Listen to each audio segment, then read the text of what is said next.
বাংলাদেশ ও পশ্চিমবঙ্গের বিনোদন অঙ্গনের সম্পর্ক বহু পুরনো। যৌথ প্রযোজনা, নাটক, সিনেমা ও সঙ্গীতের মাধ্যমে দুই বাংলা শিল্পীরা দীর্ঘদিন ধরেই একসঙ্গে কাজ করে আসছেন। তবে সাম্প্রতিক সময়ে ভারতের রাজনৈতিক পালাবদলের পর এবার বাংলাদেশি শিল্পীদের টলিউডে কাজ করা নিয়ে শুরু হয়েছে বিতর্কের ঝড়।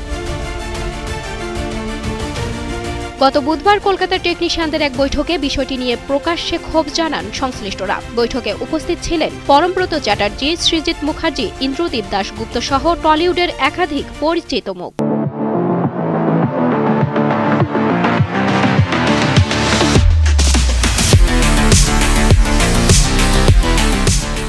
টেকনিশিয়ানদের অভিযোগ, বাংলাদেশে কাজ করতে গিয়ে তারা নানাভাবে অপমান ও অসহযোগিতার শিকার হয়েছেন। তাদের দাবি, বাংলাদেশে কাজের অনুমতি ও পরিবেশ নিয়ে জটিলতা থাকলেও বাংলাদেশি শিল্পীরা কলকাতায় তুলনামূলক সহজে কাজের সুযোগ পাচ্ছেন। এই বৈষম্য মেনে নেওয়া কঠিন বলেও মন্তব্য করেন অনেকেই। বৈঠকে অভিনেতা ও রাজনীতিক রুদ্রনীল ঘোষও উপস্থিত ছিলেন। তার সঙ্গে টেকনিশিয়ানদের এটিই ছিল প্রথম আনুষ্ঠানিক আলোচনা। ভবিষ্যতে বাংলাদেশি শিল্পীদের টলিউডে কাজের বিষয়ে নতুন সরকার বা সংশ্লিষ্ট কর্তৃপক্ষ কী সিদ্ধান্ত নেয়, এখন সেদিকেই নজর দুই বাংলার বিনোদন অঙ্গনের। সাঞ্জনা সাথী, কালের কণ্ঠ।